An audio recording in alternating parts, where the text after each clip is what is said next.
Kyvadlo ako diagnostický nástroj pravdepodobne u väčšiny ľudí vyvolá nedôveru a úsmev na tvári.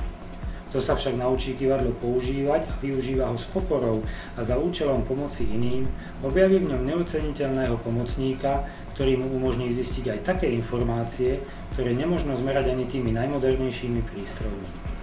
Napriek tomu neodporúčam používať kyvadlo pred pacientom, mohlo by to narušiť jeho dôveru k terapeutovi, ktorá je pre úspešnú liečbu nevyhnutná. Meranie kyvadlom nie je závislé na prítomnosti meranej osoby, môžete preto túto diagnostiku prevádzať napríklad pred príchodom pacienta. Keď terapeut zisťuje o pacientovi informácie pomocou kyvadla, vstupuje vlastne do jeho energoinformačného systému, alebo inak povedané, komunikuje s bytosťou v ňom. Na tento vstup by mal mať povolenie, teda na otázku, je mi dovolené získať takéto a takéto informácie o XY, by malo kyvadlo odpovedať áno. Porušenie tejto závory pri diagnostike, ale najmä pri energoinformačnom zásahu, teda energoinformačnej terapii, môže mať pre pacienta, ale hlavne pre terapeuta fatálne následky. Program Dr. Alter poskytuje silný aparát pre diagnostiku kyvadlom, počnúť s možnosťou vytvárania meracích tabuliek podľa vlastnej potreby, až po zaevidovanie merania do konzultácie a jeho vyhodnotenie. Skôr než terapeut začne s meraním, mal by si vytlačiť meracie tabulky. V programe je ich preddefinovaných takmer 100. Nové tabulky si terapeut môže doplňať. Na jednu stranu A4 je možné umiestniť až 6 meracích tabuliek. V programe sú zadefinované tlačové predvoľby pre súvisiace tabulky, stačí ich len vytlačiť. Keď sú tabulky vytlačené, môžeme pristúpiť k meraniu. Pripravené otázky pre kyvadlo sú kvôli jednoduchšej orientácii rozdelené do skupín podľa druhu. Otázky môžete pridávať a zaraďovať do skupín podľa vlastnej potreby, môžete si tiež vytvárať nové skupiny. Ku každej otázke je v dolnej časti zobrazená prislúchajúca meracia tabuľka s názvom a vpravo vysvetľujúca poznámka, ktorá popisuje, čo otázkou zisťujeme a ako interpretovať namerané hodnoty. Pri niektorých meraniach na tabuľke stupnica sú zadané hraničné hodnoty. Po prekročení tejto minimálnej alebo maximálnej hodnoty je do konzultácie okrem výsledku merania zaevidovaná aj príslušná diagnóza.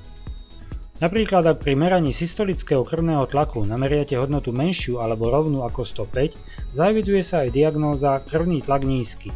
Ak naopak nameriate hodnotu vyššiu alebo rovnú ako 140, spolu so zápisom merania sa zaeviduje aj diagnóza krvný tlak vysoký. Zvláštnou skupinou otázok sú otázky zo skupiny všeobecné.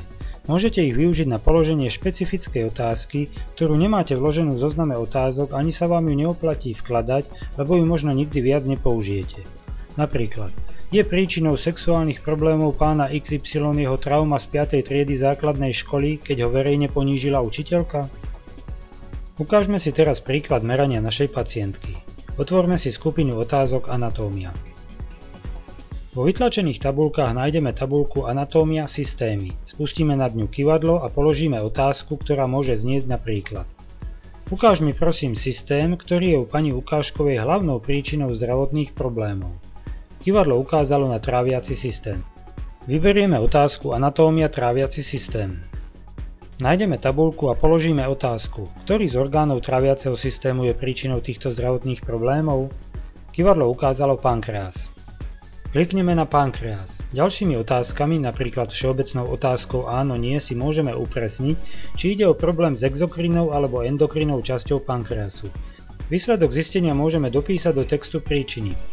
Kliknutím na tlačidlo Zapísať, potom meranie zaevidujeme. Pacientky sa neskôr pri jej návšteve môžeme pomocou filtra fyzických symptómov cielene pýtať na symptómy súvisiace s dysfunkciou pankreasu. Rovnako môžeme využiť EAV meranie a takisto sa pri iris diagnostike môžeme zamerať na prejavy na dúhovke, ktoré sa pripisujú pankreasu. Takýmto spôsobom si môžeme potvrdiť alebo vyvrátiť výsledky jednej diagnostickej metódy inou. Toto je najväčšou devízou programu Dr. Alter. Tabuľku pre zistenie záťaží organizmu, ktoré spôsobujú zdravotné problémy, nájdeme v skupine príčiny ochorení. Kyvadlo ukázalo plesňovú záťaž a záťaž geopatogénou zónou. Obidve zaevidujeme.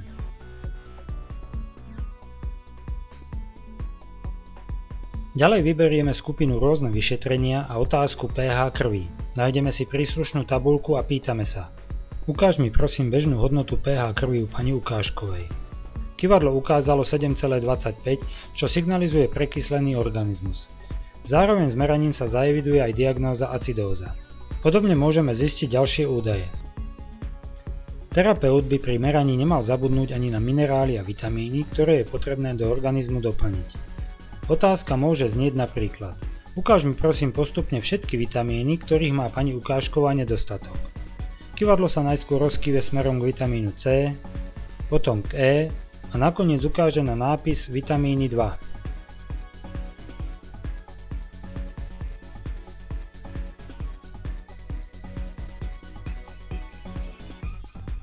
Zaevidujeme najskôr C, potom E a nakoniec klikneme na vitamíny 2. Zobrazí sa ďalšia meracia tabuľka s vitamínmi skupiny B. Tu ešte kyvadlo označilo vitamíny B1 a B6, obidva ich zaevidujeme. Zaujímavým diagnostickým postupom môže byť meranie energetiky v pentagrame. Pre normálny chod organizmu je potrebná jeho energetická rovnováha. Program ponúka na meranie fiktívnu stupnicu od -100 do +100. Nula vyjadruje energetickú rovnováhu, harmóniu. Mínusové hodnoty predstavujú energetický nedostatok, plusové nadbytok. Hodnoty od -20 do +20 môžu byť považované za vyhovujúci stav. Postup je taký, že najskôr zistíme súčasný stav v jednotlivých okruhoch pentagramu. Otázka môže znieť: ukáž mi prosím súčasný stav energetiky v pentagrame u pani Ukážkovej. Okruh pečene, okruh srdca a tak ďalej. Meranie samozrejme prevádzame kyvadlom nad tabuľkou -100 až +100. Do počítača zapisujeme namerané hodnoty. Po zmeraní všetkých okruhov sa namerané hodnoty zobrazia. Obličky majú silný energetický nedostatok. Budeme teda hľadať liek, ako pentagram energeticky vyvážiť. Najskôr skúsime účinok obličkového čaju. Otázka: ako sa zmení energetika v pentagrame, ak bude pani Ukážková užívať obličkový čaj? Postupne odmeriame všetky okruhy.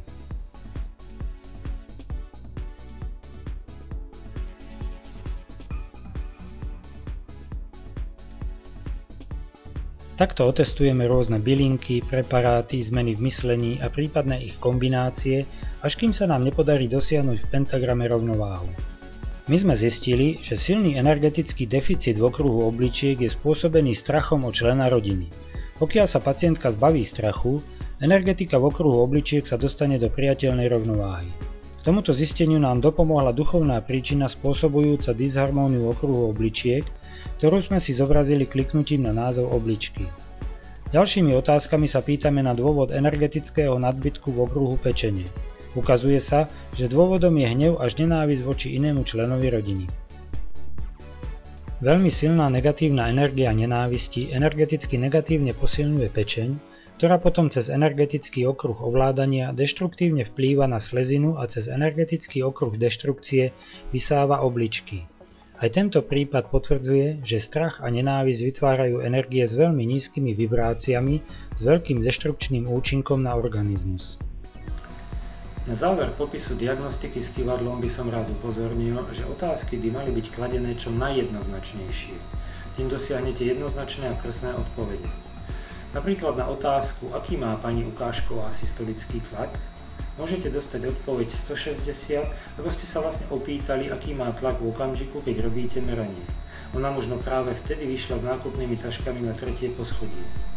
Správnejšia otázka by preto mala znieť: aký je bežný systolický tlak pani Ukážkovej, prípadne aký je kľudový systolický tlak u pani Ukážkovej. Každý diagnostik by si mal nájsť vlastný postup, ktorý mu najviac vyhovuje a vedie k presným výsledkom.